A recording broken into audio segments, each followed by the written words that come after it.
Naomi, who? Oh, you're not Naomi Hyatt's mom? No. Who's We Naomi want- Hyatt's mom? Somebody Okay, told me that. we are now on camera and live. So I'd like to welcome everybody to the December 10th Yellow Springs Village Board meeting. We are here to do the business of the Yellow Springs schools, and I'd like to welcome everybody. We're all remote, and there will be a place for community comment down at the agenda a little bit, but I'd like to welcome everybody, and I'd like to talk about calling order to the meeting here. Tammy? Khan. Merhemic. Here. Ellison. Present. McQueen.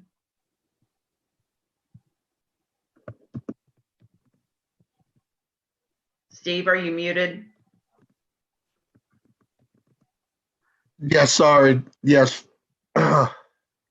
Turner. Here. Here, yeah, sorry, here.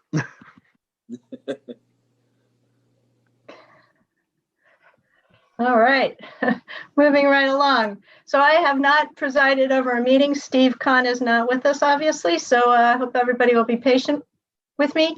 If I don't see that you want to make a comment, board, please let me know, or anybody else let me know if I'm missing you. It's not intentionally, it's just because I'm trying to keep track of all this. So anyway, we are moving into the approval of the minutes. Is there a motion? So moved. All second. Thank you. Okay. Gotcha. It looks like we're looking at the minutes for the 24th of the special meeting of September, the November 12th regular meeting, and then the November 21st work session. So anybody have anything that looks weird, or any comments about anything there? I'm good. Okay, so roll call. Merhemic. Yes. Ellison. Yes. McQueen.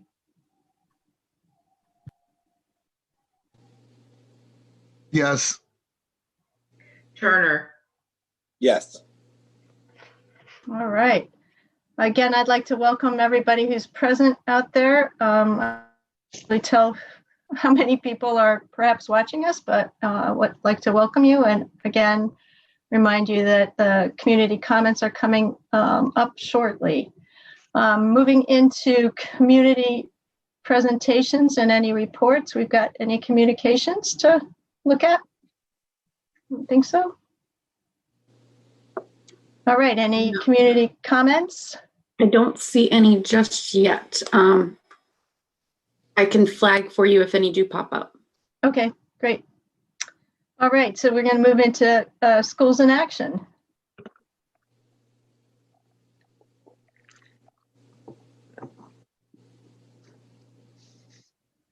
Can you see that Aida? It's kind of small.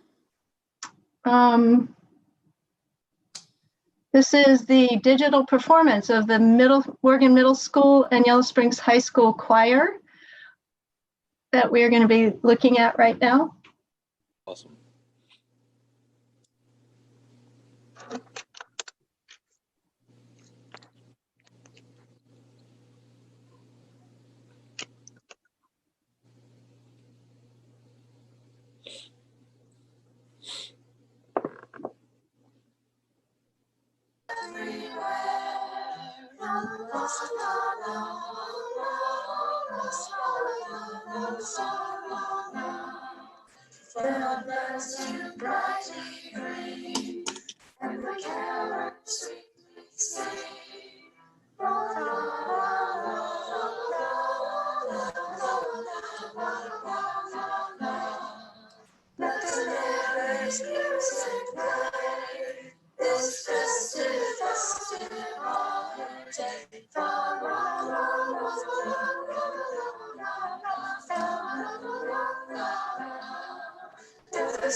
Mm. Nice, bravo. Is that all done remote? I guess I probably should answer that. Hello, everyone, and happy Hey. holidays. You were listening to the 7th, 8th grade and high school choir.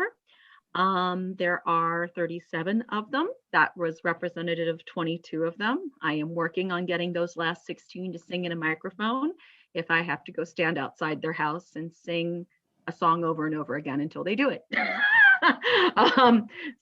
This is all, so the way we are singing this year is the students, is through the software program Soundtrap. Students have access to a full out digital mixer, and they are going in independently after working with videos of me teaching the song live over Zoom per parts, rehearsing with Soundtrap. I sing all the parts on the bass on all the lines, which is a lot of fun. And Karen Diamond has been accompanying for us, giving of her time to come in and help out. So we have live music, which is great.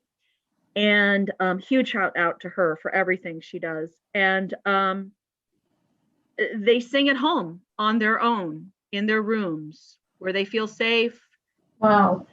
And it's a tremendous act of courage. Singing by yourself, in a room by yourself, in a house where you may have siblings studying, or finding a place outside of your school, or finding and having to listen to your voice at one of the most difficult times, because we have so many that are in middle school and they have to learn to listen to themselves, and they have to learn to be kind and not critical, and to not creep sing. As I tell them, you can't just be like, you can't do that. And to stand up and really sing. I cannot give these students enough credit for the courage they have shown to record these lines every day. I can't wait to have them all together again. And I feel that learning to love their own voices this year, and to do this much, and to learn what joy music gives to people when we can't be together, but somehow they found a way, is huge for them. So it's just a little Christmas song, but in 2020, we are proud of that Christmas song. There will be a small concert next week. Some may be okay, some may not be okay, but it's all okay, because we are learning to be kind and sing with our own voice. So there's that one. The next one is not as young people friendly. Sorry about that. All right, I'm hitting play.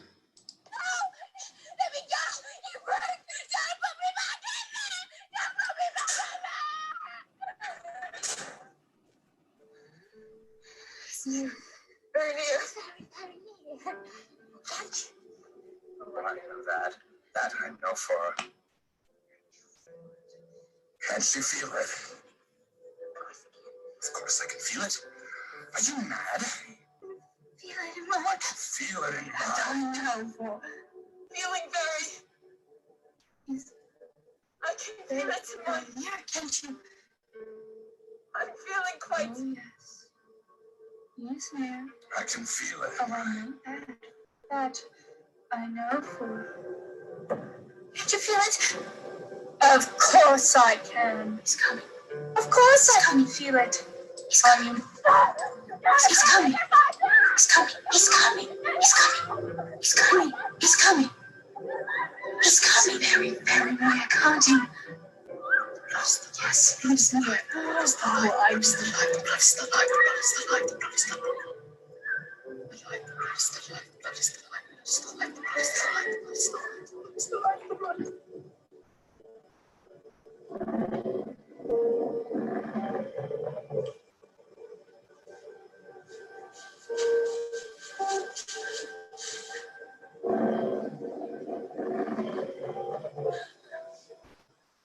But there appears to be a figure hunched over her. Exactly. No, no. It was animated. Dressed in black, tall, thin. The face was the face of some wild beast. The ranks are formidable, but thank God there are some weaknesses. The doctor you assist. The master you serve. I know I only have one chance. The eyes. They were red. Red light poles glowing in the dark.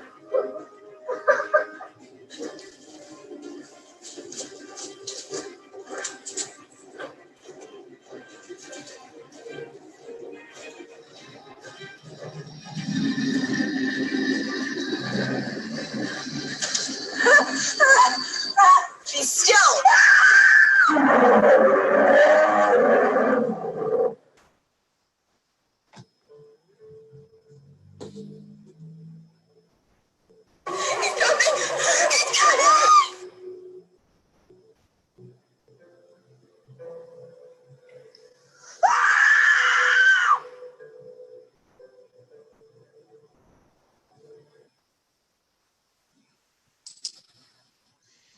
So I probably should explain that too.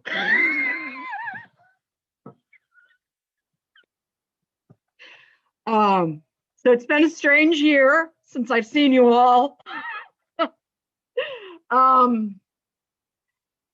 That is Dracula. That is 10 of the diehards of our theater program. This year, the people that wanted it the most came in the door, and some new ones joined us. And we decided to do everything via social distancing. The kids are 6 feet apart. We wear masks to rehearse. We rehearse outside. We do protocol temps. We've been delayed because we quarantined a little bit. And we basically shot an entire play version of William McNulty's stage play, staying true to it, in a cross hybrid between a film to help with special effects and the magic of the stage, and then live stage production. We shot it all in a corner of the soccer field and in that ditch behind the soccer field. It's all outside on the soccer field, just on the other corner where you see a set still there. We really need to go get that. Eli Hurwitz has been such a phenomenal partner in this, as is Karen Diamond. We are still editing. We just wrapped on principal footage and photography this past Saturday. We have a couple more punch sessions. Tales of Terror with the middle school is coming as well, which has original student film and middle school work. And then the choir has a Monster Mash video they'll be sharing with this. And it's going to be kind of a scary new year because 2020 was scary enough. We're just going to top it off on New Year's Eve and throw it out the door. That is our goal, Eli and I. Editing takes a long time, and we learned a lot. We suspect that this will be a medium that we need to use for a while. And we have learned a lot. The kids have grown a lot. We made a lot of mistakes, but we also did some things right. So this has been a tremendous growth experience for me personally. And I just want to thank Dr. Holden and Mr. Haddert for letting us go ahead with this, because it's really going to affect us moving forward to have young artists that are well trained on camera for film, who understand the difference between film acting and presentation on video and stage, where they meet, where they diverge. And it's going to make our kids just so much more employable and versatile and comfortable in both the digital and real world. So thank you for this opportunity. I swear we're editing as fast as we can. That's all from me. Thank you. Thank you. Okay, so now we're moving into the digital performance by the Yellow Springs High School band members.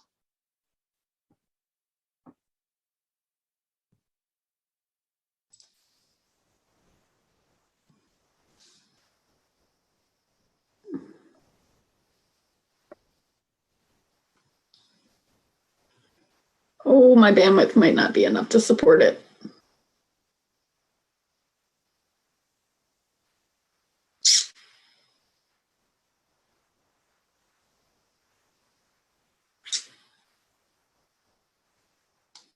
Hmm.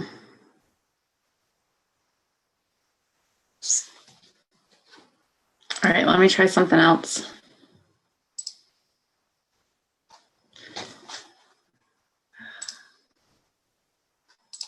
I'm gonna skip to the other one and see if I can get this one to download.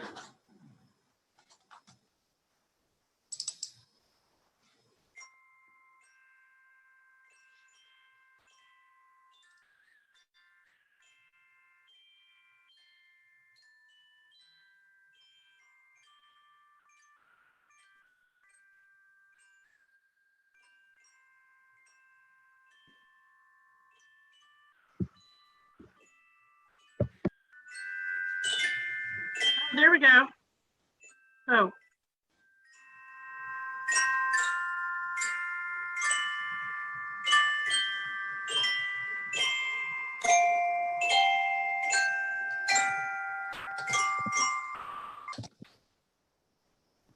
All right, that was the first one. This one's not working for me. While you're doing that, maybe Brian, who can tell us, Brian Mayer can talk about what's going on in band. Sure. Like Lori said, we had to kind of reimagine what we were even going to do this year. And so my ask from Jack, from a technology standpoint, early on was a program called Smart Music. And Smart Music allows me to put out music or sheet music digitally to the students to accounts that they have. And it also allows me to input music that I wrote or arranged in Finale. I can put on that platform as well. So the thing that Kayla just played was a 4-part arrangement of the Navy hymn. And that she recorded all 4 parts on her phone using her computer to listen to the part in her ear for the tempo. And then we used WeVideo, which I had not used prior to a month ago. And Eli did a training at one of our PD days. And I said, oh, I can do this. And so I stayed a lesson ahead of the students for a few days and had a couple students in the high school band class that had used it before with Mr. Hurwitz. And together, we really got into some editing. So this is really the middle point of our larger project. And I'll talk about the rest of that once we watch Henry's video.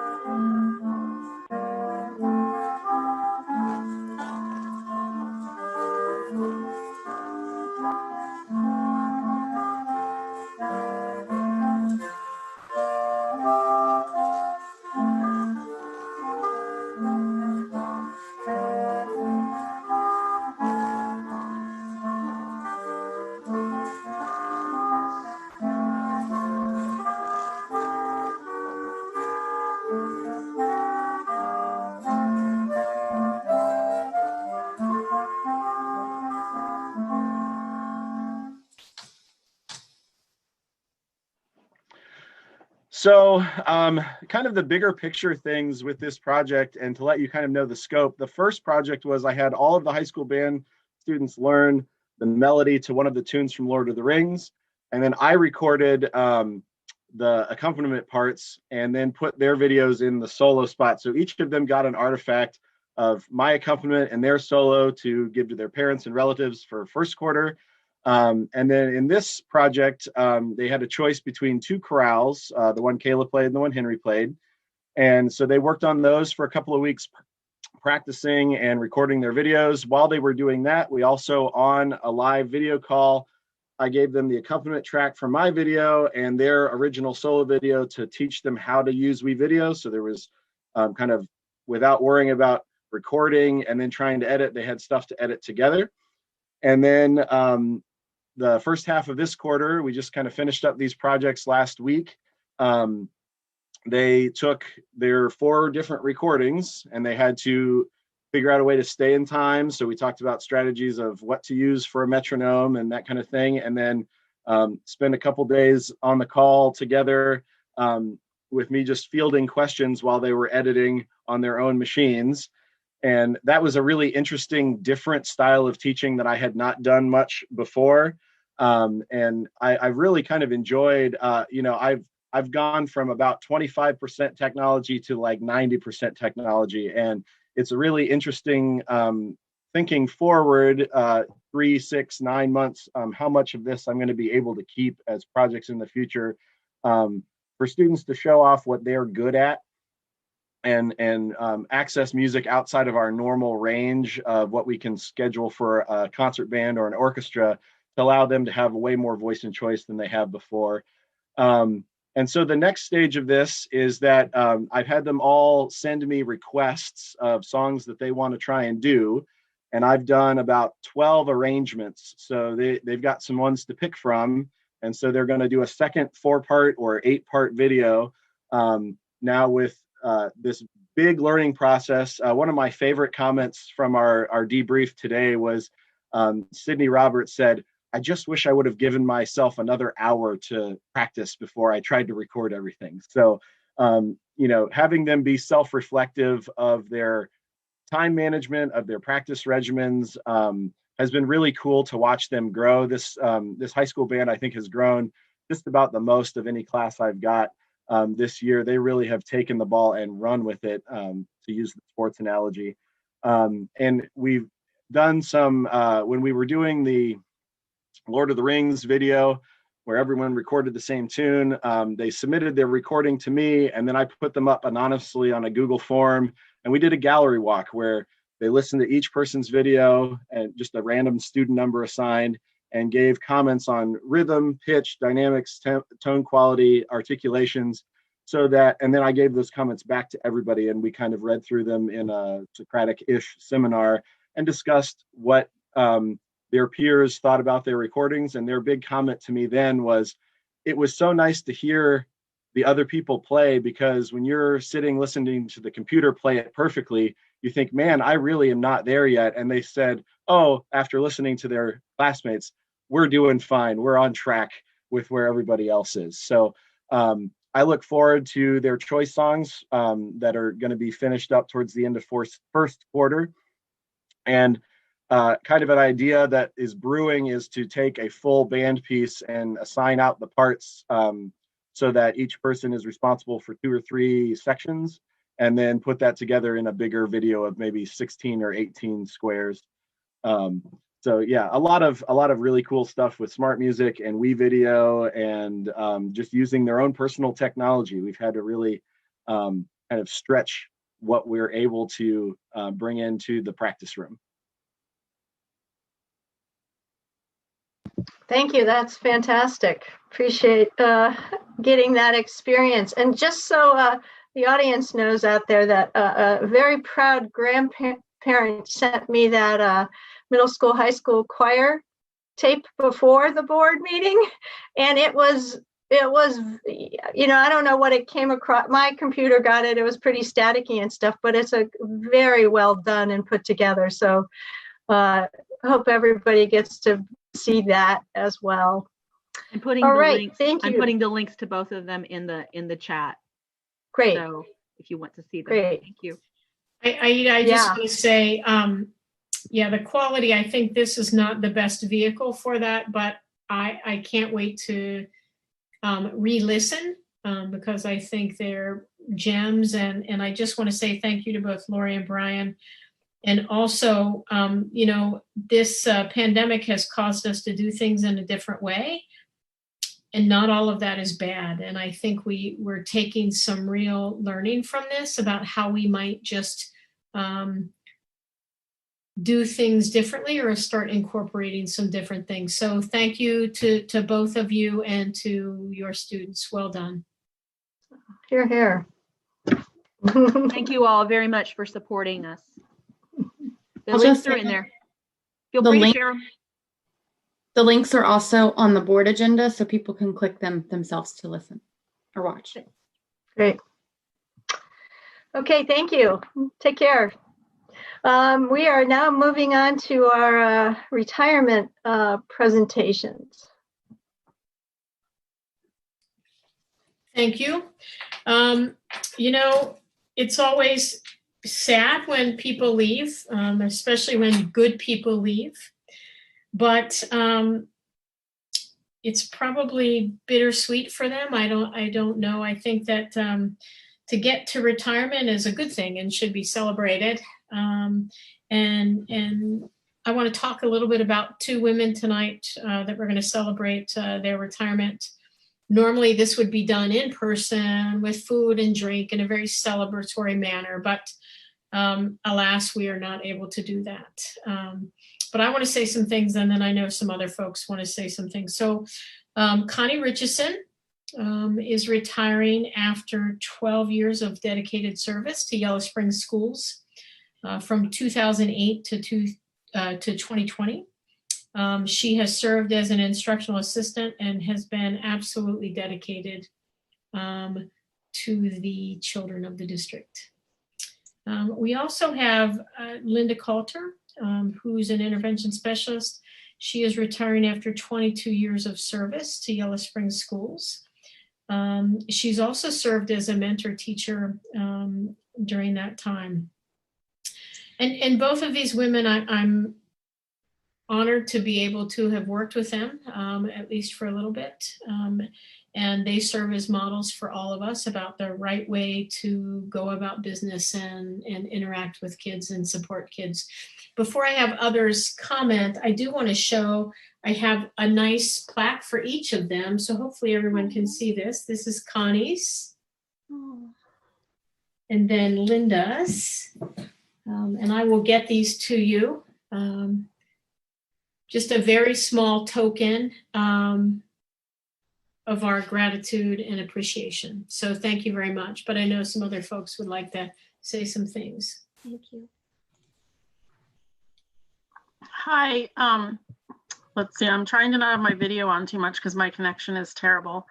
But I want to just say, you know, thanks so much to both Linda and Connie for, you know, the care and instruction and just wonderfulness that they've provided to our district. And they both have a special place in my heart personally, as a, you know, special education family member. And just congratulations to you both and thank you so very much. Thank you.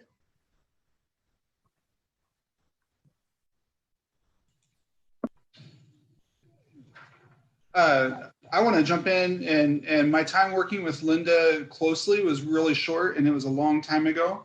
But I've had the opportunity to work with her as a mentor teacher for a couple of years now, and it's just so refreshing the way she supports and shares her expertise with people, and she's going to be missed so much by so many.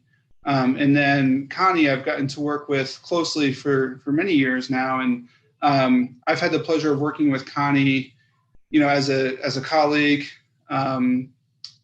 with her as an instructional assistant, with her as a parent, and in all of her different roles, her kindness and warmth and empathy come out every single day.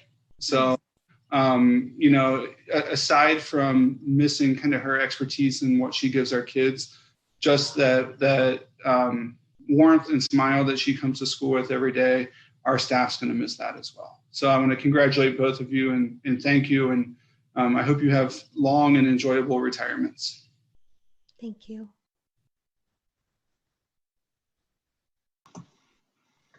I think it's my turn, but I'm going to jump in.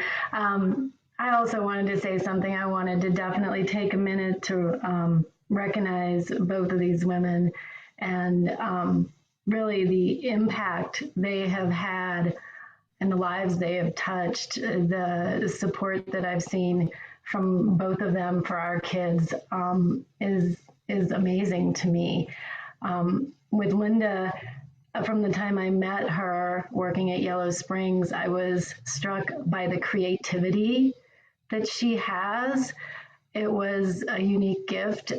Anything from, I've watched her have a hedgehog in her classroom. I was engaged by that because I'd never seen a hedgehog before, to having children involved in project that, you know, ended up, as we all know, in a presentation to the, city, to the village, and then having them change our sidewalks, I mean, just the amount of, I could go on and on, the amount of creativity that she uses to engage children and support them. And same with Connie, I have watched her, I know it's a special talent to be able to hold someone accountable, yet make them try and give their best efforts when they're feeling insecure about their skills. And this is a magic that Connie has. And especially I've been working with her since she's worked in high school. And it's very difficult at high school to stay up on all those subjects and work with children. And I think just her ability to come in every day with a smile and overcome any kind of hurdle when it comes to a child feeling insecure has really allowed kids to bring out the best in themselves and become confident.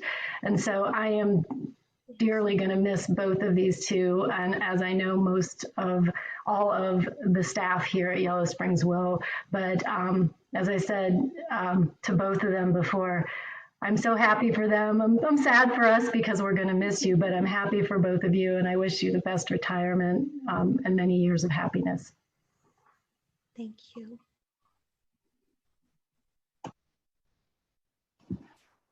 All right, anybody else want to speak up? I'll just say thank you for your years of service and your dedication to the schools.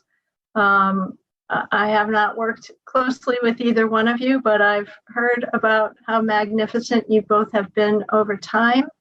And again, you're being able to be available to our students and to our families has been noticed. So thank you very much, and congratulations on your retirement. And like everybody else, I hope that you enjoy it for a long, long time. Thank you.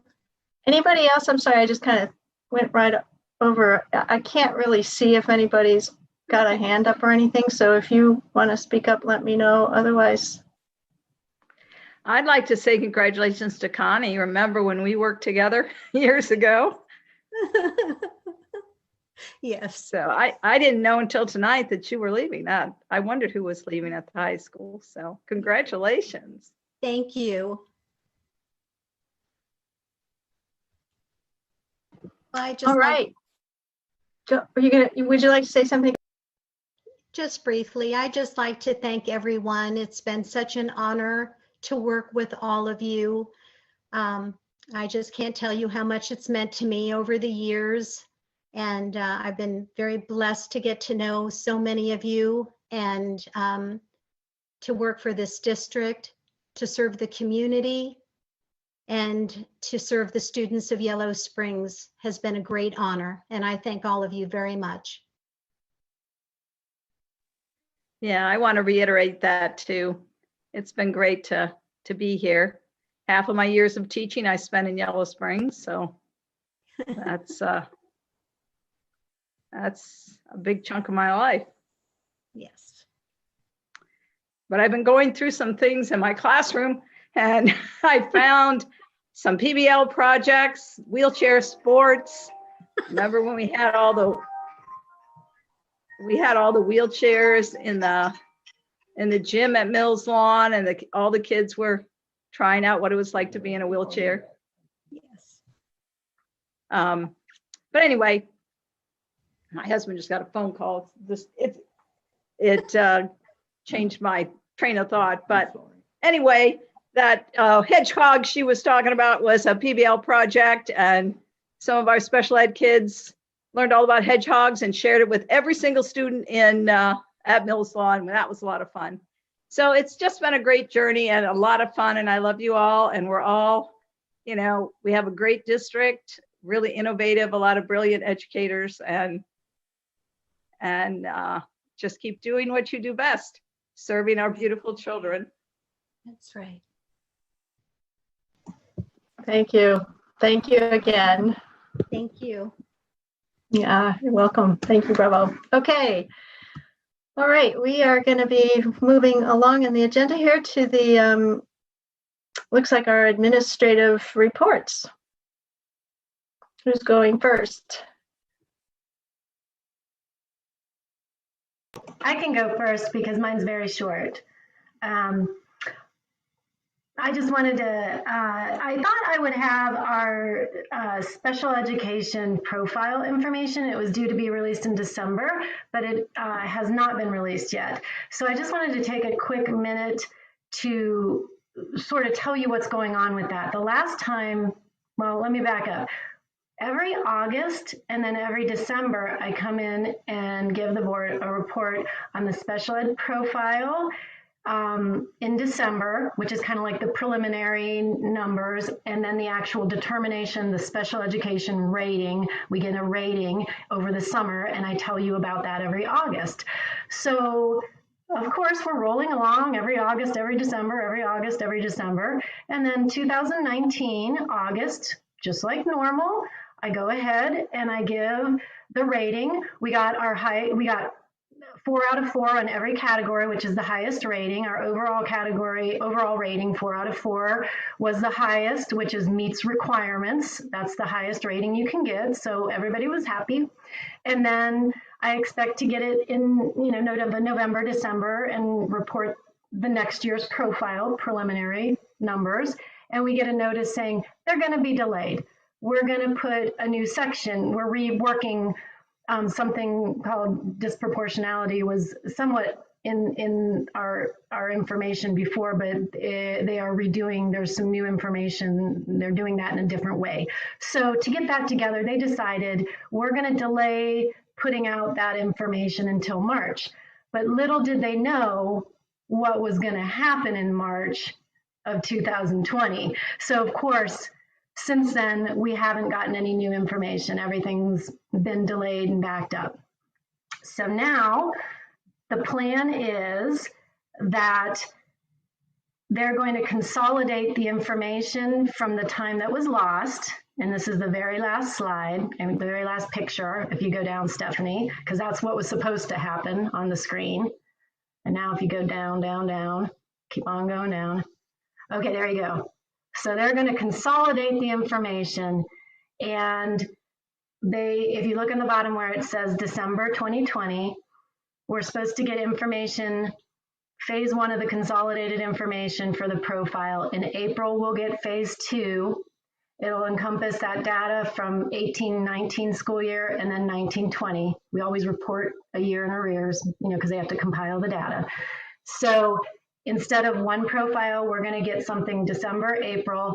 Then we will get our regular rating in the summer of 2021, and we should be back on track. So I should be back as normal every August and December.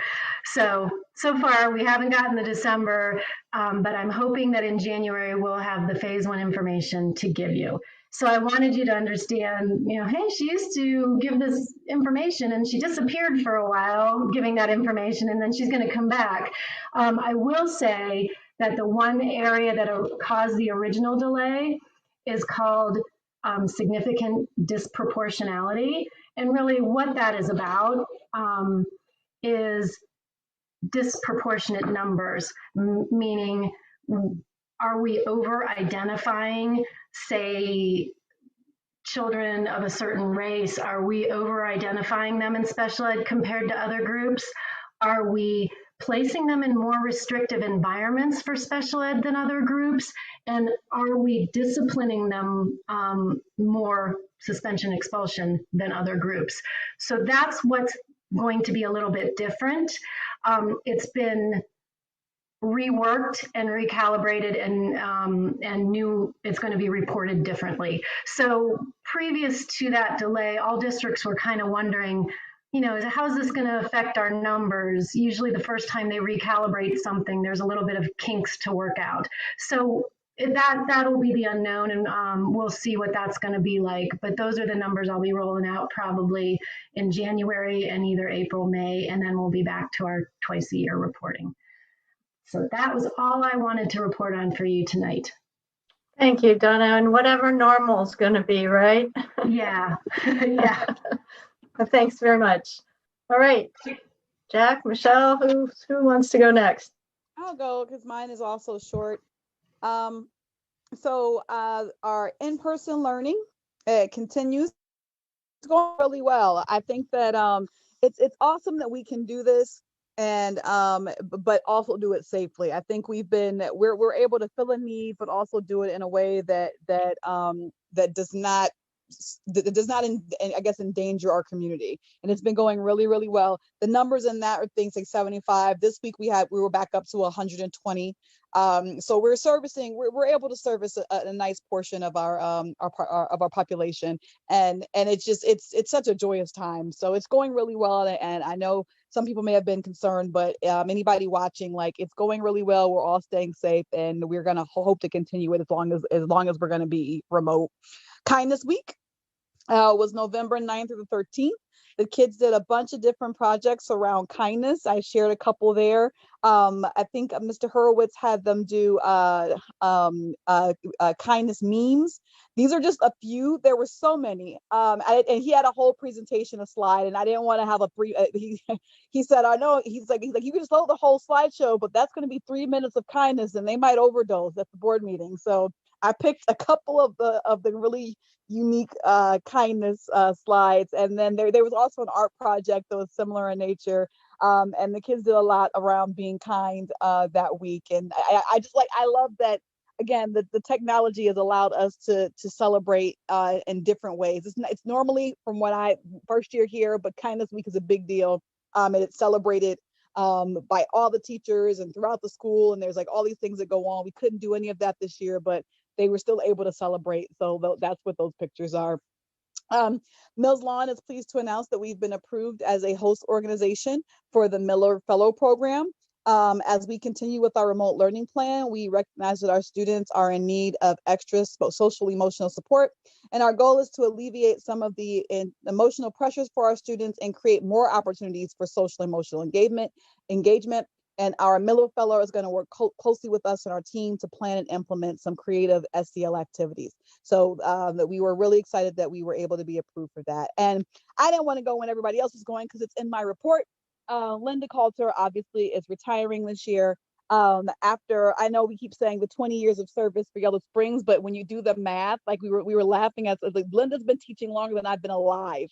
And it's just an amazing, it's amazing to see somebody with that much experience. I mean, she's so welcoming to myself. I love the hedgehog. I've gone to visit her a couple times, and she is truly going to be missed. But she has definitely earned this retirement. And Linda, we wish you all the best. Thank you. All right, Jack. All right, thank you. So December is a unique month in our building. We have a couple of traditions that are rich and maybe the longest running traditions in our school. So the first one is our School Forest Festival. Typically, the School Forest Festival starts with the students going out Friday evening. There are some camp games they play. There's a camp out, and then there's a tree sale on Saturday. And then I think Saturday evening, they all meet up and go watch a movie and then come back for the camp out and then the tree sale on Sunday. This year, we had to look at how we could still keep the School Forest Festival going, but do so safely. So it went from a 2-day sale and 2 nights of camping out down to just a 1-day sale. And many of the extra events that the students look forward to most were stripped away from it, obviously, just because we wanted to still be able to carry on the tradition and have the sale. And it's interesting because we typically bring in around $3,500, and this year we actually brought in $4,300 in 1 day compared to less than that over 2 days. So Mr. Day has been running the School Forest Festival. I think he said this was his 25th year holding the festival. So I just want to congratulate him and congratulate all of our students for us to be able to kind of pivot and allow that rich experience to still happen. And I want to thank the Yellow Springs community for coming out and supporting our students and our student club. So congratulations to them. The next thing, so the last 2 Mondays, our students have had student holidays and we've been doing professional development. And I just want to thank parents and families for giving us the space, and then thank our staff for the professionalism in which they embrace professional development. So our teachers are always eager to learn and grow. And this year it's felt like, well, since last March, it's felt like every minute of training has been something that we're going to use immediately here and now because we have to, because of the pandemic. So our last 2 Mondays, we were able to kind of take a step back and start thinking about really engaging instruction and aligning that with standards, and then thinking about how that will be able to be used now, but also how that will be able to be used in the long term. So I think we had 2 good days, and I think we've got some momentum that we'll be able to use moving forward. So, and then the last thing I want to report on hasn't actually happened yet, but it's an exciting tradition, the Senior Citizens Day. So for me, it's one of my favorite days to get to see many generations together in our school, and to get to see our students helping our seniors, and our seniors getting to come in and enjoy the entertainment and the food and the fellowship. So this year we're going to still hold a senior citizens luncheon, but we're going to actually deliver the lunches. So we're going to have a team of volunteers from the school. And on Wednesday, the 16th of December, we're going to go out to the seniors wherever they're living and deliver lunches and gifts to them. So the seniors, whenever they come in, it's funny because they're most interested and most worried about the gifts, which is cute, and it's fun to see that no matter how much we grow, we still enjoy a gift. So this year we have 2 partnerships to make the Senior Citizens Day happen.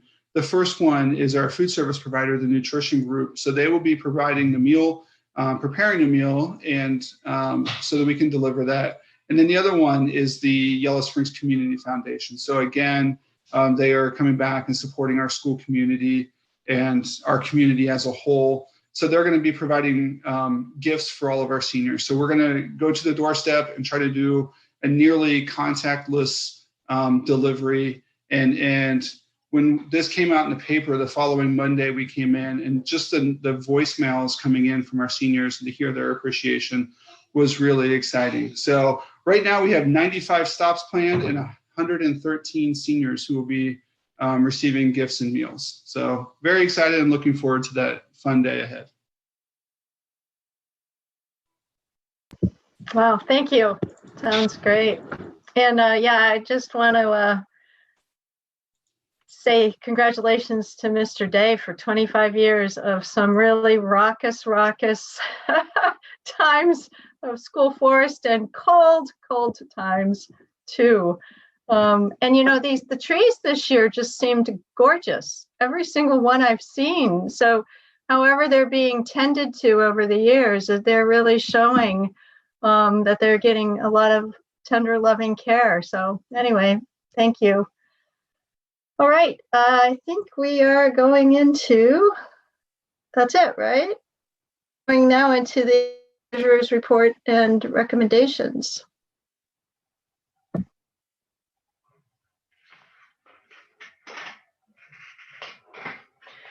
So my financial report is as of November 30th of 2020.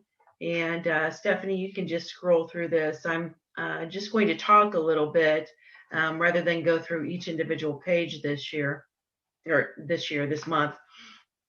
And so finally, we have some good news, and it has to do with the State Foundation and the open enrollment. Our open enrollment for fiscal year 18-19, it averaged about $82,000 a month. And then in fiscal year 19-20, it averaged about a little over $91,000 a month. So for this year, in fiscal year 2021, our initial payments have been around $91,000 a month, which is the same as last year. However, our student reporting takes effect in October. That's when we get our funding for all the current numbers for the year. So what happened is we received a catch-up payment of $70,000, and then our other payment for the month was around $52,000. So if you look at that, it looks like our average monthly payment for this fiscal year will be around $100,000. So that is more than I projected. So we're increasing our revenue in that area. And then also with our data cleanup, student data cleanup for fiscal year 2020, we received an additional $50,000 in state foundation monies. So overall, our revenues for the general fund are still below projections. And on the flip side, our expenditures are also below projections. But interestingly enough, it's almost the same amount that they're both under projections. So what this means is that we are on target with our budget for fiscal year 21 for the general fund. Does anyone have any questions?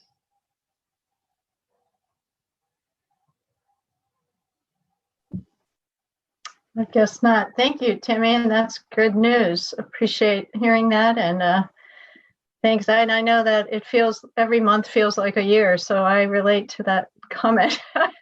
Yes, it does. Yeah, that part, that is true. Time has taken on a very strange, it's just been a strange phenomenon for sure. Okay, thanks, Tammy. Moving into the adoption of our consent calendar, the financial piece, 4.1 through 4.6. Have a motion? I'll move. So moved. Second. All right. What would you like to share with us, Tammy? I'll just go briefly through this. We have some appropriation changes for the month. We also have the adoption of the amounts and rates. So what happens with this is every year at this point in time, we adopt these rates as provided by the County Budget Commission for the Bond Retirement Fund and the Emergency Levy Funds. And this will set our tax rates for the next calendar year. We also have a couple of certificates of availability. And what those are is when we receive an invoice, and if the date on the invoice is before the date on the purchase order and the amount is above $3,000, then I need to bring it to the board for approval. So you have 3 of those to approve. And then also we are purchasing a bus. We are replacing another bus this year. It's a regular bus, and it's going to replace the one that was damaged by fire extinguishers that were set off inside the bus. And as a result, that corrosive material has led that bus to corrode and deteriorate even quicker than it normally would. So we are going to replace that bus. And that's all I have. Sorry, I'm talking to myself here. Anybody, thank you. Anybody have any comments or questions for Tammy? Anything, any clarification? Okay. I guess we want to do a roll call here. Ellison. Sorry, I couldn't click it fast enough. Here, yes, thank you. McQueen. Yes. Turner.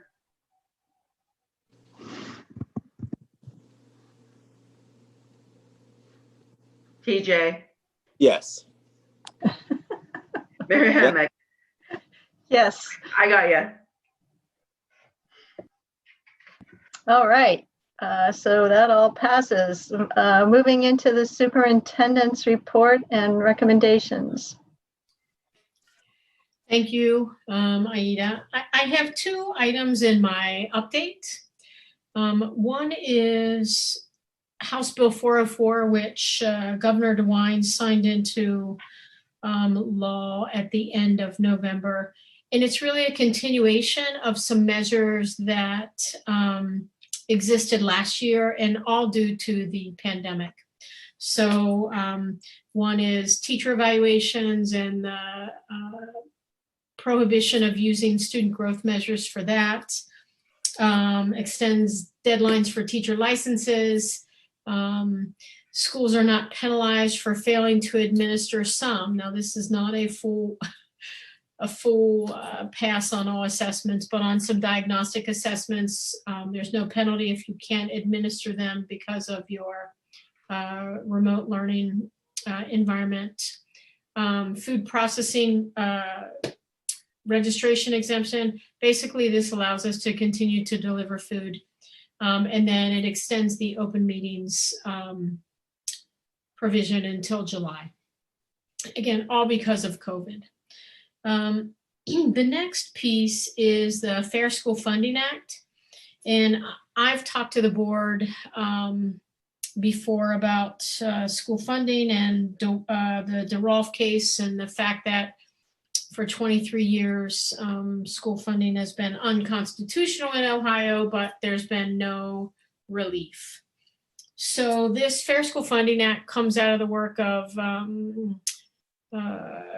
Cupp and Patterson, senator, Ohio senator and representative, I believe, and their approach to providing a fair funding formula for districts in Ohio. So in my update, I've identified some points that I think are pretty salient and how this Fair Funding Act is kind of created and the conditions of it. There's a base cost, which establishes, what's the typical cost of educating a child in Ohio. There's the state and local share, which defines the responsibility of each district. And then there's categorical aid. You can get into the weeds pretty quickly with it, but I think it is a good thing. It passed in the House. Now it's got to pass in the Senate, the companion bill. So I will keep you updated on this, but I did want to tell you that this has been pretty recent. And so I've included both, I think, a document about 404, as well as a document about the Fair School Funding Act as attachments. Questions about that?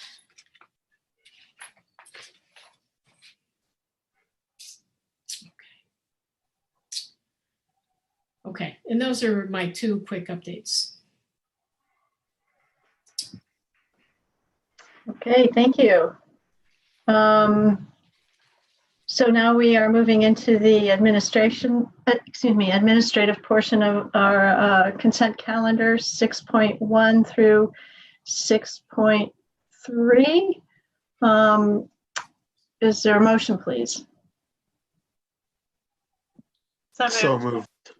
Second. Whichever you want. You Sorry. choose, Tammy. I think that was motioned by Sylvia and seconded by Steve. Sounds good. Okay, we have some first readings of some policies. Anyway, Terry, you want to? Yeah, they're just four first readings. And the one I want to point out really is we have a revised interdistrict open enrollment policy. And it's really kind of aligning dates and addressing open enrollment limits, as well as priority of acceptance. And these are things that have been, we've noticed recently that we really need to kind of tighten that up, and that's what it is, first read for that. The others are about spending federal funds, maturity rate of bonds, and then procurement in terms of non-competitive purchases through ESCs. The next item, I want to actually skip to the district recognitions of gifts, because December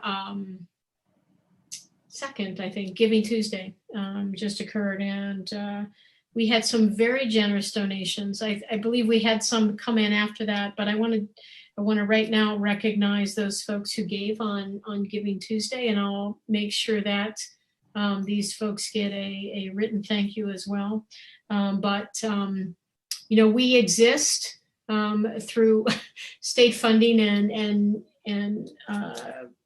tax funding, but also we are able to thrive because we have such a generous community.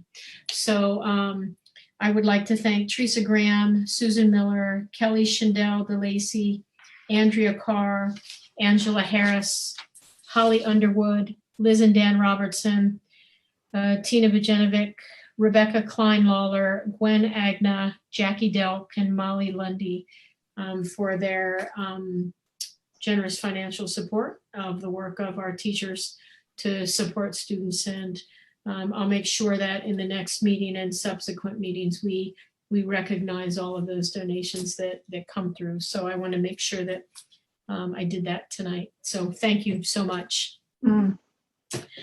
And then the big piece of this is the second semester return to school plan. Bulldog Blueprint version 3.0, right?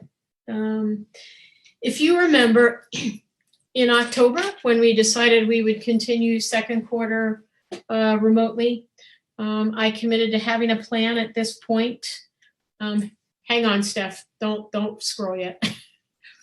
I committed to having a plan for the board so that parents and families would know beginning second semester, just what are we doing? And I want to preface this with some comments. You know, we've taken a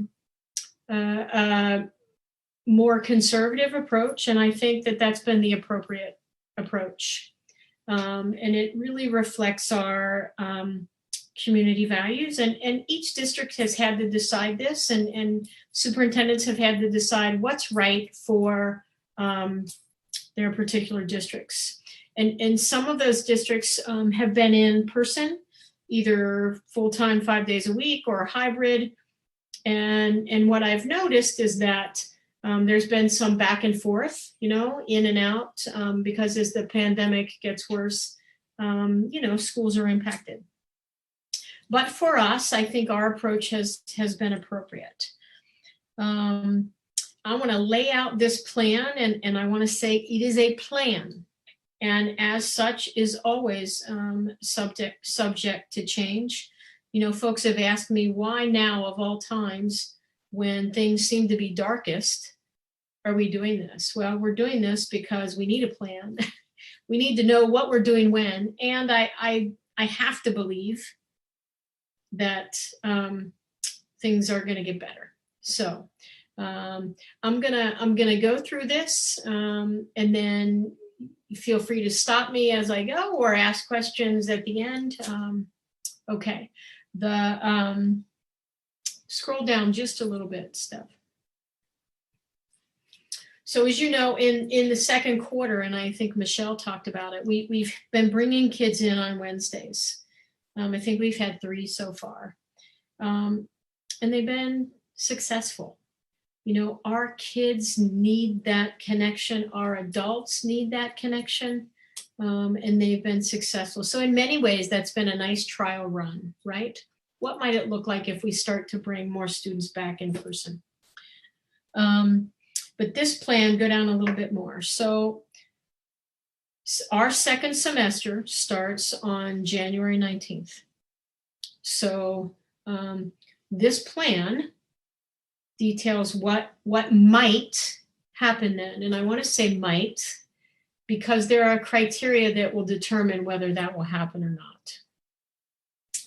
not. Okay, go down just a little bit. I do want to say that after winter break, we return on January 5th. That first week, we're going to have remote instruction that week. We're not going to have our safe centers and the Wednesday. So that's a 4-day span. And the reason for that is it gives us really a nice buffer for anything that might have happened over break. So when we come back, when the students in the safe centers come back the next week, and we have Wednesdays, we'll have had some space for any necessary quarantine after the holiday. Okay. The first part of this plan is really almost exactly what was in our safety plan that's been on the website all year. You can continue, Steph. So it details health conditions. You've seen this before. Perform daily symptom checks. Okay, keep going. It details what happens if, when we have adults and students in the building, somebody is sick. Okay, details all of that, and honestly, most of this is not new. The next piece, wear a mask. We know that Yellow Springs, we were there early. You know, mask for everyone. That is absolutely required in the building, pretty much at all times. Again, this is not new. This has been in our plan. Maintain social distance. So as we're planning on bringing students back in, and as we brought students in on Wednesdays, the building principals have been very responsive and responsible for making sure that there's adequate social distancing. So we've had a lot of time that we've been working on that. For, again, you know, let's just make sure that we practice good hygiene. We wash our hands a lot. We use hand sanitizer. We've replaced all of our paper towel dispensers in bathrooms to touchless. We have sanitizer and sanitizing materials in every classroom, in the bathrooms.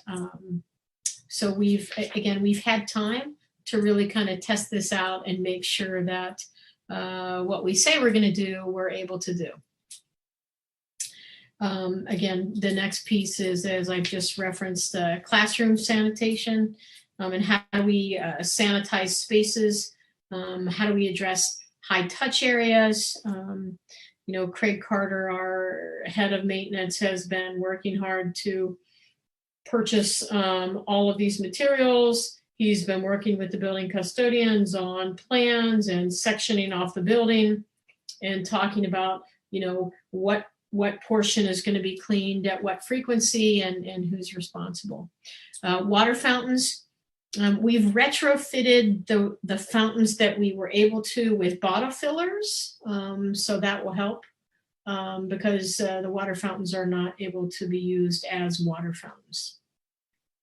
And then we are recommending to teachers that windows be left open just a little bit so we can do air circulation. And as you know, we purchased a while ago some room kind of air filters. So there is one in every space in both buildings.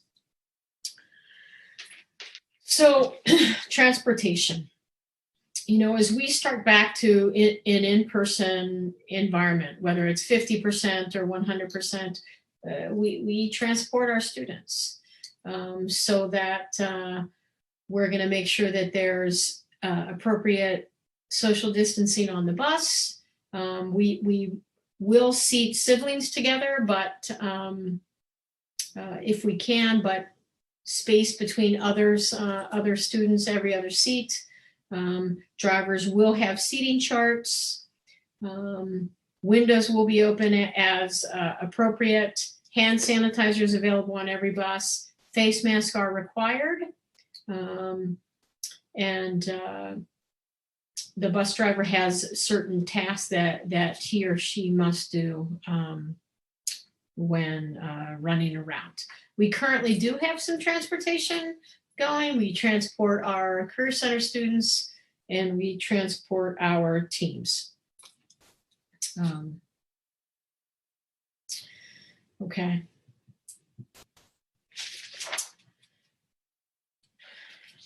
All right, so this is new. Well, part of it is new. What happens when somebody gets sick? What happens if somebody's not been in the building for 48 hours? This is part one. Part two is what happens if they have been in. This part is not new at all. same language, same procedure that we've had. When you go down after that, returning to school after illness, that is the same. The new piece is returning to school after quarantine following a possible exposure.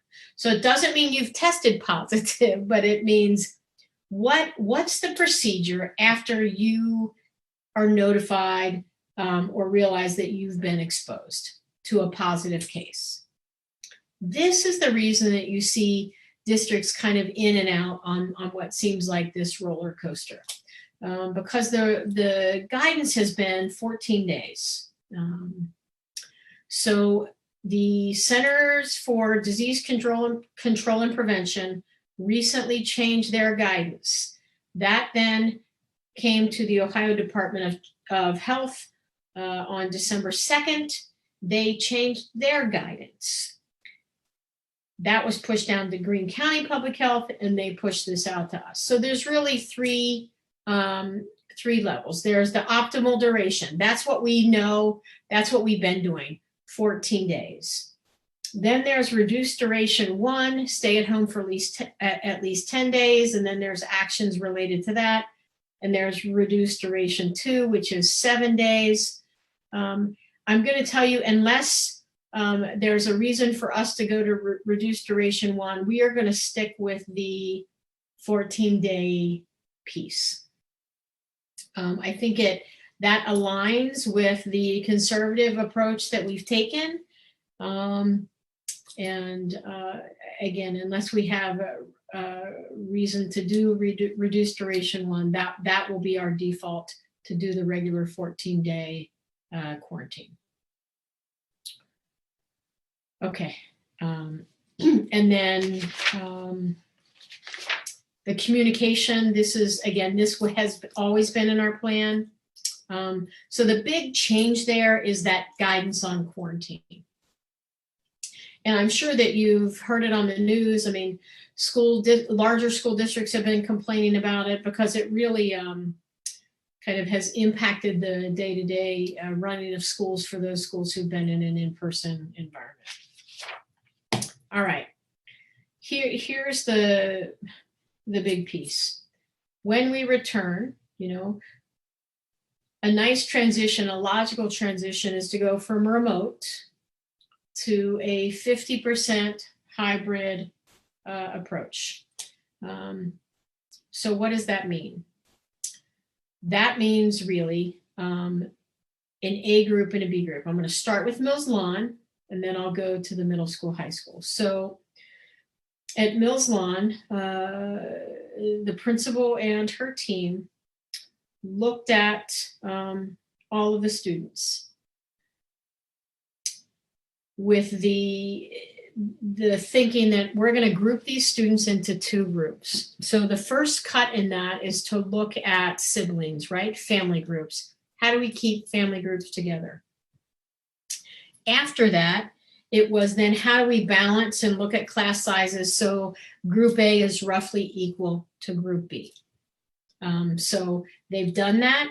We have that ready to go. That will be communicated to parents from the principal by next Friday, December 18th. Here is the way the schedule will work. Scroll down just a little more. Okay. So again, this is grades K through 6, Mills Lawn. In the morning, on Monday, Group A is in person from 8 to 11:30. On Tuesday, from 8 to 11:30, Group B is in person.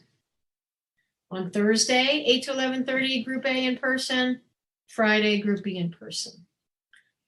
In the morning on Wednesday, everyone is remote, but they're synchronous. So what does that mean? That means they're learning from home, but they're with their teacher, right? Real time with their teacher.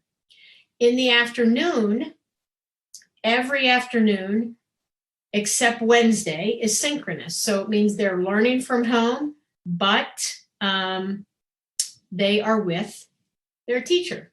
Wednesday, They are learning from home, but they are not with their teacher. So that means their teacher gives them things to complete on their own, etc. The reason for that is that allows Wednesday afternoon. Well, Wednesday, because Wednesday's all remote, it allows us to do some deep cleaning, but it also allows for Wednesday afternoon for teachers to do planning and professional development. And then there are other notes about what, I'm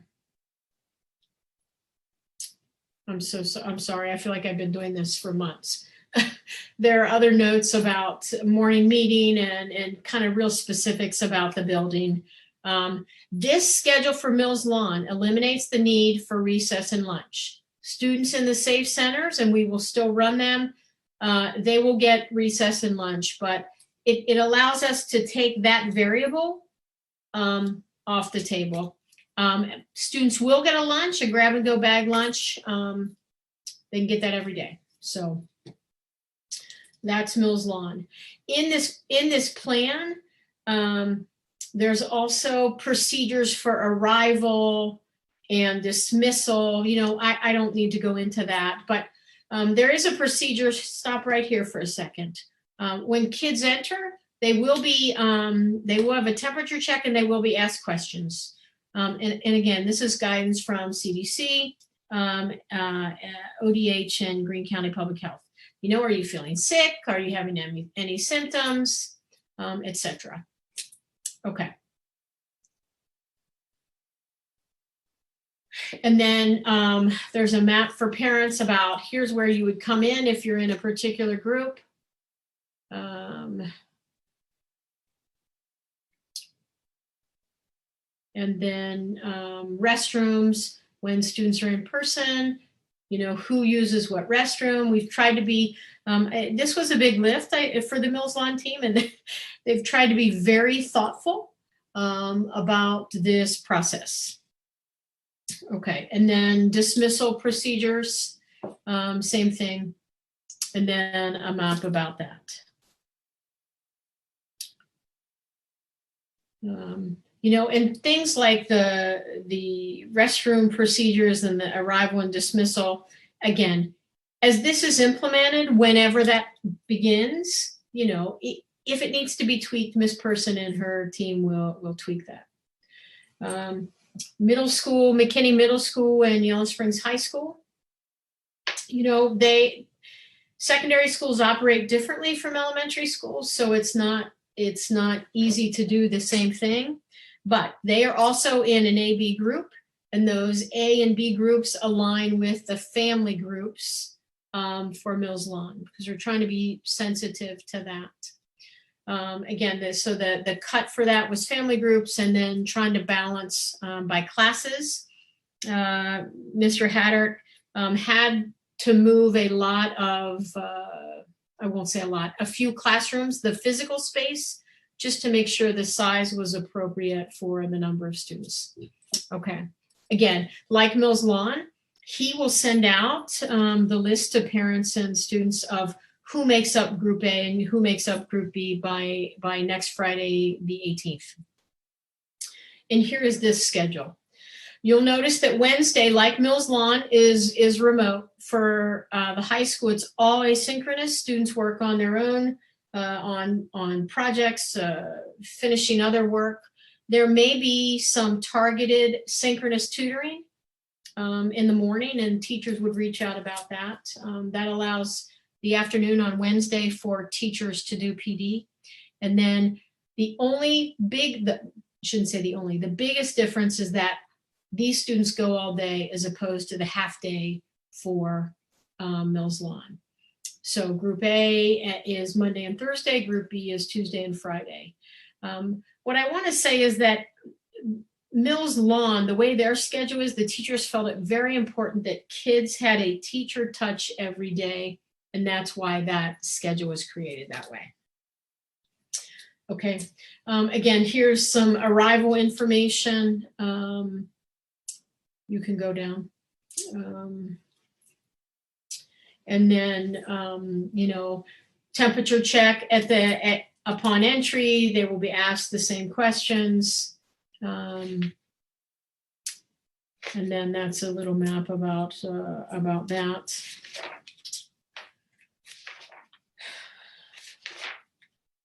And I think that movement in the building, how do kids get from class to class? How are they going to do lunch? We will have to have lunch. Mr. Hattert has arranged it so that it's spread out, safe, but we won't necessarily be eating in any classrooms. And then dismissal. Okay. As if that wasn't enough, here's the information, and I'm going to ask the board, I'm going to ask you as well as parents and families to just take some time with this, because this is probably the fourth or fifth iteration of this. So we have to have some criteria that helps us know when do we do what, right? We are 100% remote right now. When is it safe for us to come back in person at any capacity? And so what you're seeing here has been, I've been back and forth with Greene County Public Health, and they've provided some great help in really, crafting this and helping me understand this. There was a transition work group that worked on this plan, and I want to give a shout out to them because this takes a village really to get this done and to plan this way. So here's what it looks like.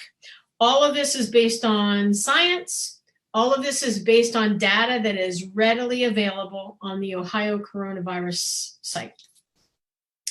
So if you see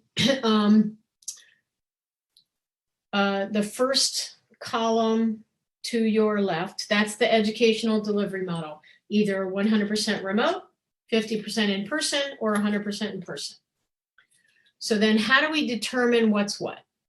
So if you see indicator 1, indicator 2, and indicator 3, and risk level category, all of those come from the coronavirus website. And after this chart, I don't want Steph to go down now, I have a little graphic that tells you exactly where you can find this. So this is from the map that determines what color, what risk level a county is, right? And so all of this is for Greene County. So indicator 1 is what's called new cases per capita. And it's based on per 100,000 people. So this indicator gets a ranking. It's either no flag, or it's got a high incident flag, or it's got a high incidence rating. And so if you're above 100 per 100,000, you get a high incidence rating. If you're between 50 and 99, you get a high incidence flag. And if you're below 50, you get no flag. So that's indicator 1. Indicator 2 is what's the new case trend, right? And so it's based upon, and the criteria I have there where it says increasing trend, that's straight from the website. And so you can go there and it will say met or not met, etc.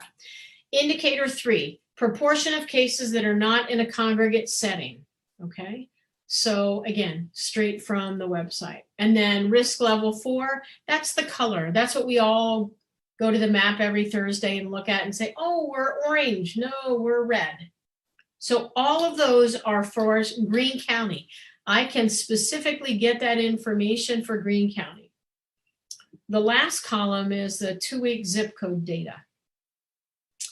And again, this is also based upon per 100,000. So the zip codes you see there, 45387, the majority of our students come from 45387. We have some from Xenia, some from Enon, and then less from Springfield. So I've listed the zip codes there because we can actually get on there and pull up those zip codes, and it's based on a 2-week roll. So there's criteria for for this indicator in terms of what we would do. All right. You got to hang with me here. So if we meet 3 of 5 categories, that tells us what we're going to do, right? So I looked today. Today's Thursday. We can look at Thursday. If I look at today's data, and Steph's going to show you in a minute, we've hit every. You don't do it now. Well, here, stay there. You're there. Stay there. So we've hit every one of those, right? We have a high incidence rating. We've met the new cases. We're and when I say met, that means it's not good. We've met the increase in non-congregate cases. Our risk level is red. Those numbers there are per 100,000. And remember, the goal is you're flagged as high incidence if you're over 100. So we can see we're way over that in every zip code. So what does that say? That says we're 100% remote. Okay, Steph, go back. We're going to look at this every Thursday. We're going to post that spreadsheet that Steph just showed you on our website. In the remote and hybrid model, we'll still have our safe centers. Scroll down a little bit. And then in the plan, there's actually a graphic that says, here's exactly where you find this data. Okay. So here's what I'm going to say. Is it clunky? Yes. Is it data that's easily available? Yes. And I will tell you, we started out trying to look at positivity rate. But after several discussions with Greene County Public Health, we're told, that's probably not the best thing to look at. So we're looking at data that's specific to Greene County, specific to our zip code, and really helps us get a better sense of what's going on. Those indicators I talked about, 1 and 2, actually 1, 2, and 3, those are real indicators of community spread. So while there are a lot of other indicators, those are pretty important indicators. Is it perfect? No. Are there probably many other ways to do it? Yes. We just had to land on one way. And hopefully it will allow parents and families to kind of start getting in their mind, this is when we might be going to this model. Okay. I do want to say, while I'm talking about this, for parents and families who don't want their children to be in the building at any point for the rest of the year, we do have an all online option that is through the Greene County Online Learning Collaborative, and Donna First is kind of managing that in terms of parents who are requesting that for children.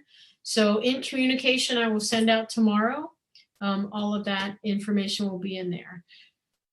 Our goal is to get kids back in the building in a safe manner 5 days a week. Will we be able to realize that? I don't know. I don't know. But we have a plan. It may turn out that we come back from break and we get to January 14th and the data says there's no way we're coming back. I mean, yeah, okay, that's it. It's at least something, it's tangible, and that's where we are. So.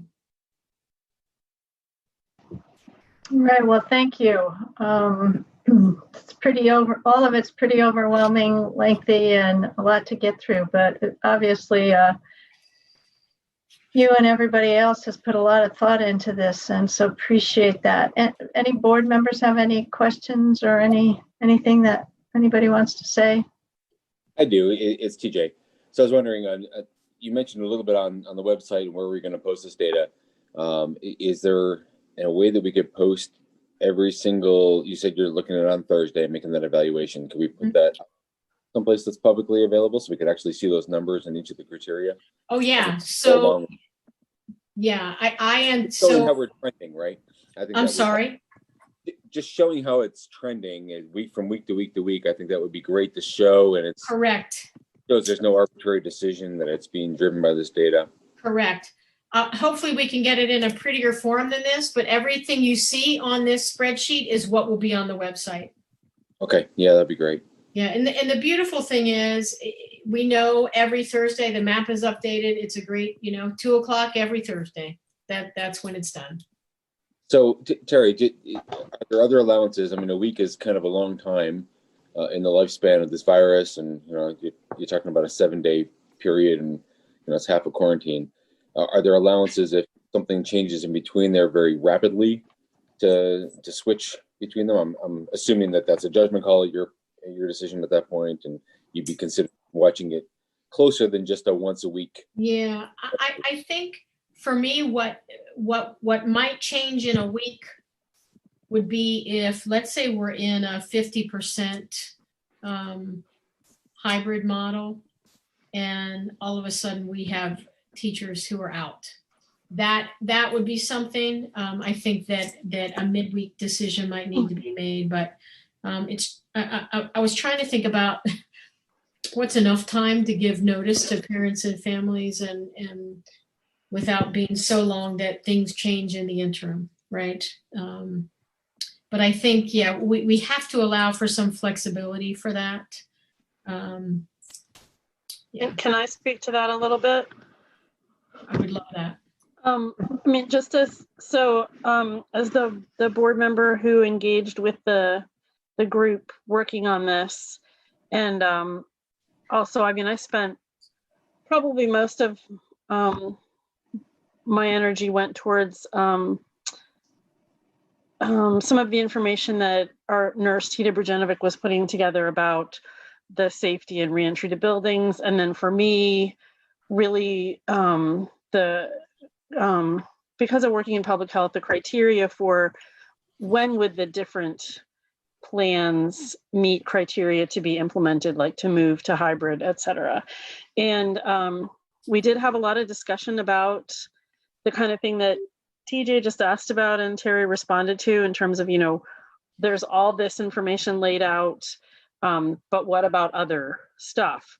And we did talk about things, because we hear about them in other districts recently, a critical mass of students being out, a critical mass of teachers being out, can't get enough substitute teachers, but not enough bus drivers are available because of illness, all kinds of things like that, that it would be difficult to really fully enumerate in this written plan. But because it's not in there like that doesn't mean that wouldn't certainly come into play in reasonable, community spread, community health decision making. So it doesn't mean that kind of stuff is ignored. It just means we reached a point in being, I think, very thorough in what's being put in writing. I mean, at this point, this whole thing is coming in at 20 pages, plus the additional spreadsheet that will be updated with the different data components. So it's not like something like that would be completely ignored just because it's not also spelled out in the plan. Does that make sense? Yeah, that does. Thank you, Sylvia. Yeah, I mean, I felt for certain that was being accounted for. I just wanted to sort of make that publicly known that, right, there's more that goes into it, or it could be on a rapid basis that the superintendent clearly would have the purview to change course quickly if she needed to. So, I mean, I think that answers it greatly. Thank you. I just really, it's the date. So like the plan clearly is well thought out, and it's thorough. But the real question is working on it with a date in mind months ago, now that it's getting much closer. The reality of setting it that soon is that so basically my question is, like, are you thinking that the date should change, or that there would be a policy that would change to make that date doable, or like what I think a lot of the worry is the sort of how married are you to the date? But the date doesn't drive it. It's the criteria for the decision. The date's a goal. Right.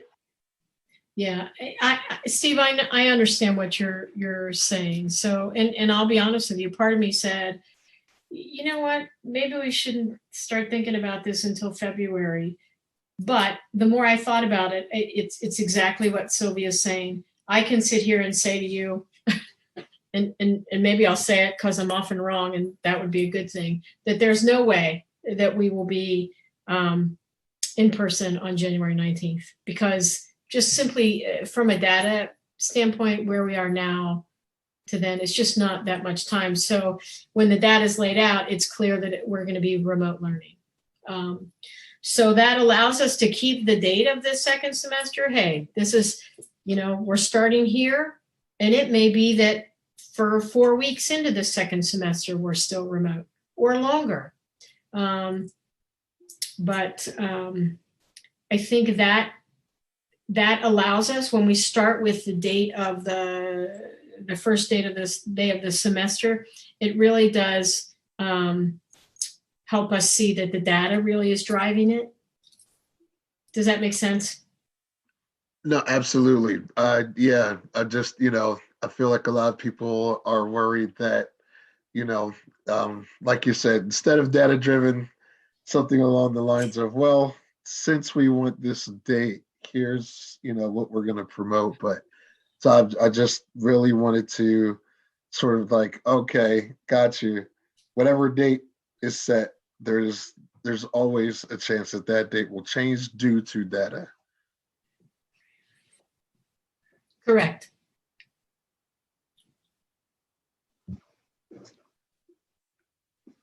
Thank you. So Terry, and on this plan, I mean, it seems like there is the chance that you could sort of oscillate between one or two or more solutions, right? Is there some allowance for that somehow? Like you're right near that criteria, you ask and say we're 100% in person based on what we're seeing in the data, but it's really close on that limit. I mean, it seems that would be very disruptive, kind of retooling quickly to go 50% or all in person, and then have like a week later just have to be popped back to online. Yeah, that certainly was a concern. It's my hope that the way the criteria are laid out, that things slowly get better, right? So that it's not, and again, even though we're looking at it every week, the data is kind of this 2-week rolling average, if that makes sense. So I don't know, maybe I'm being hopeful with the promise of a vaccine at some point, that things will be going kind of the right way, and we won't have that, TJ, that kind of up and, kind of back and forth with the data. Although we really haven't seen that kind of from week to week. It's been pretty regularly going up. But there, again, it's part of what I have to say when I say this is fluid, and I mean, I need to present something to parents and families and students and staff, but if it's that close, that we're wavering, I guess what you'll get from me, my response right now is that we've taken a conservative approach all year, and why we would be, when it's close, why we would do anything other than that. I don't know. We wouldn't, I guess, if I'm making sense. Yeah, that makes sense. That kind of answers what I was getting at. It just maybe game planning at this point may, or brainstorming may just be kind of pointless at this point. So, but no, I like the fact that you've got criteria, that it's data driven, that it's fairly earned. It should be easy to see, and then I think as the weeks go on and you have that data getting collected and people see it, you can kind of see where it's trending and why the decision is being driven the way it is. So no, I agree with it. So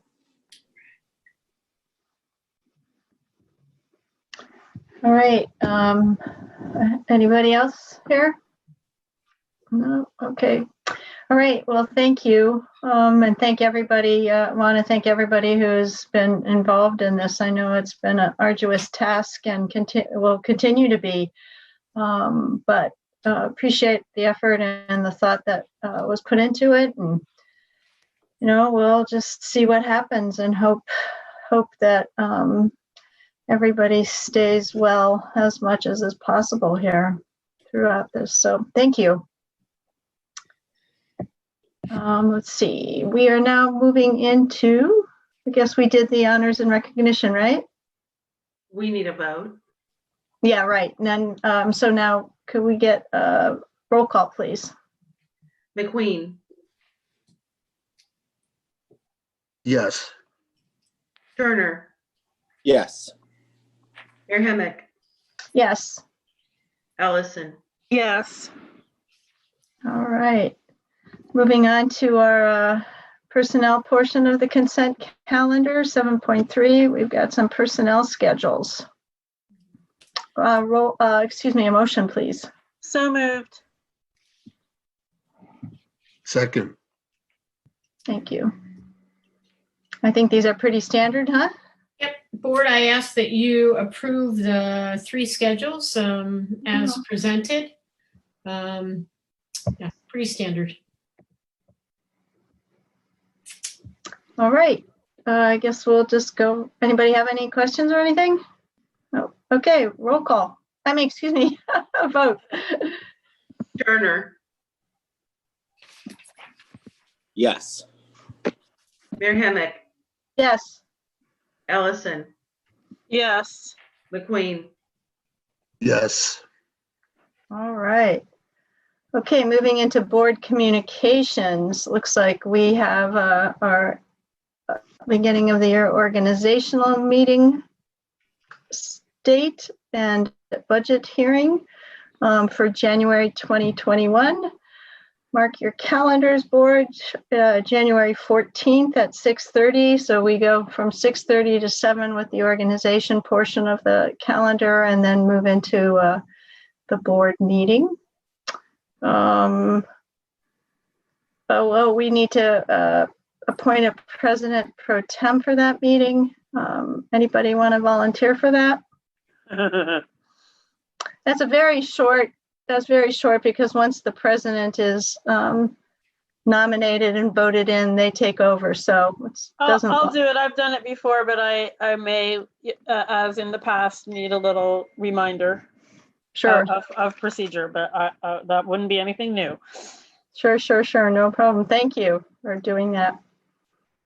And the other thing we need to consider is, everybody, I think we'll get the list of all the committees and so forth that we need to decide, if we want to continue to do or take on a new commitment, new commitments. And again, any consideration of anybody who wants to take on any official role within the board also. So everybody should be thinking about that and asking questions. And if you want to be considered or want to step up in different ways. So, okay, January 2021 agenda discussion items. Can I interrupt?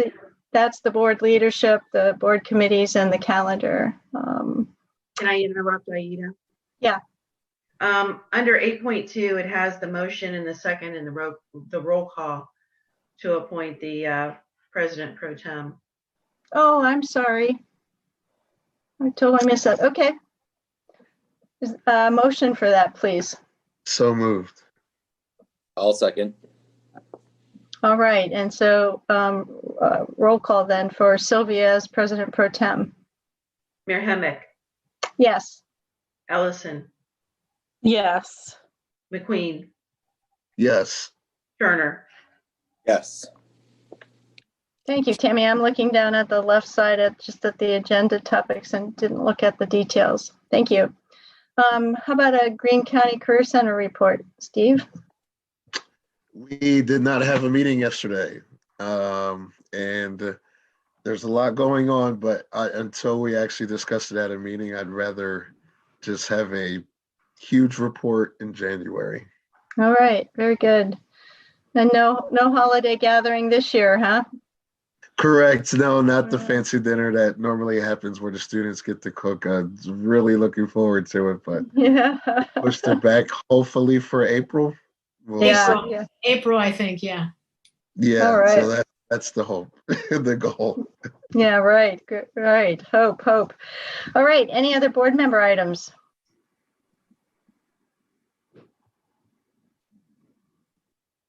No? All righty. Well, this ends the regular portion of the board meeting. The board's going to be going into executive session. And we won't be making any decisions during that time. It's just a personnel discussion. And I guess we were just going to move into executive session, right?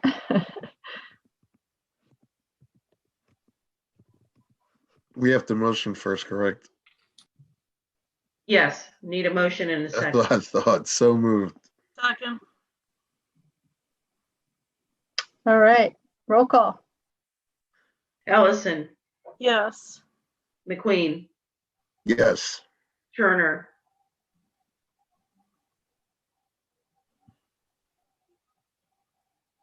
Yes. Mayor Hemick. Yes.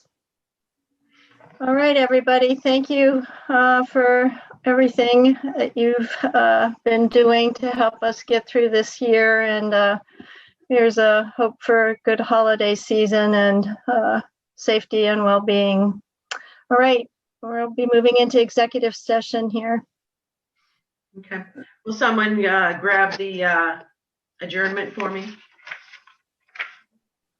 Oh, yes. Or yes, I'll do that for you, Tim. Okay, thank you. Thank you. Can I be back in 2 minutes? Sure. Thank you.